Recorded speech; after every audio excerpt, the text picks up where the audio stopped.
अस्सलाम वालेकुम। मैं आपकी होस्ट सरवत फारूक और आप देख रहे हैं मेरे कुजीन्स। आज आपके लिए एक मज़ेदार सी दाल बनाने के लिए लेकर आई हूँ। वो है राजमा यानी कि लाल लोबिया। ये मैंने एक प्याली ली थी, इसको बॉयल करके इसको रखा है। और फिर उसके बाद जो मसाला जाएगा वो मैं आपको बताती हूँ क्या क्या जाएगा। ये एक बड़ी प्याज है जो मैंने इसको पीस लिए। टमाटर हैं दो बड़े साइज के, इसको मैंने पीस लिए हैं ब्लेंडर मशीन में डाल के। और मसाला जो खुश्क मसाला है, ये खाने का चमचा जो है पिसी लाल मिर्च या हस्बे जायका कम ज़्यादा आप कर सकते हैं। नमक भी इसी तरह से है, इसलिए कि जब बॉयल करा था मैंने लोबिया उसके अंदर भी थोड़ा नमक डाला था। और ये 1/4 चमचा हल्दी है। 1/4 चमचा जो है ये खाने का ज़ीरा जो होता है सफ़ेद वाला, उसको मैंने कूट लिया है। और ये पिसा हुआ गरम मसाला है, ये भी 1/4 चमचा है। और एक खाने का चमचा लहसुन और अदरक का है। तो हम शुरू करते हैं बनाना। आज मैं आपके लिए हांडी में बनाने के लिए लेकर आई हूँ। मिट्टी की हांडी है, तो इसमें से मैंने ऑयल डाल दिए तकरीबन 3 से 4 टेबल स्पून। अब इसके अंदर ये जो प्याज हमने पीसी है ये डाल के इसको भूनेंगे और लहसुन अदरक भी साथ ही डाल के भूनेंगे।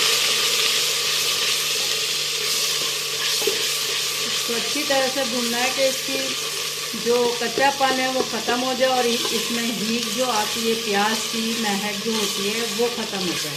पानी डाल डाल के भूनेंगे। और साथ ही हम ये मसाला भी सारा डाल देते हैं खुश्क अपना, ताकि साथ ही हल्दी भी भुन जाए। इसको अच्छी तरह से भूनेंगे। इसको मैंने अच्छी तरह भून लिया। अब हम इसके अंदर टमाटर डाल के भूनेंगे। टमाटर जो हमने पीस के 2 बड़े टमाटर को रखे थे, इसमें मैंने 2-3 हरी मिर्चें भी डाल के पीसी थी।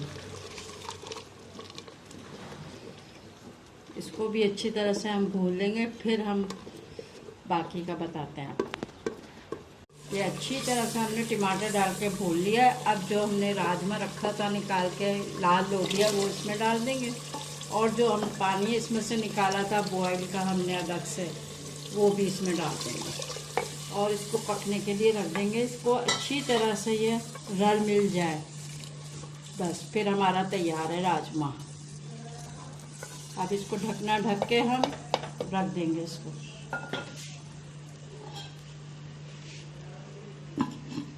हमारा ये तैयार हो गया है, अच्छी तरह से ये पक गया। अब चूल्हा बंद करते हैं, हम डिश आउट करते हैं। फिर हमारा मज़ेदार सा राजमा तैयार है, या लाल लोबिया कह लें, कुछ भी कह लें। बहुत मज़ेदार जायकेदार है ये, चाहे चावल से खाएं चाहे चपाती से खाएं। और इसका जो मेन वो जो है तरीका, वो उसके अंदर अदरक थोड़ा सा इसके ऊपर डालें, थोड़ा पिसी हुई गरम मसाला, बहुत लजीज लगेगा। अगर पुदीना है तो वो भी इसके अंदर डालें, बहुत लजीज लगेगा। बेल आइकन का बटन ज़रूर क्लिक किया करें ताकि मेरी हर नई आने वाली रेसिपी आप तक जल्द से जल्द पहुंच सके। दुआओं में याद रखिएगा। अल्लाह हाफिज़।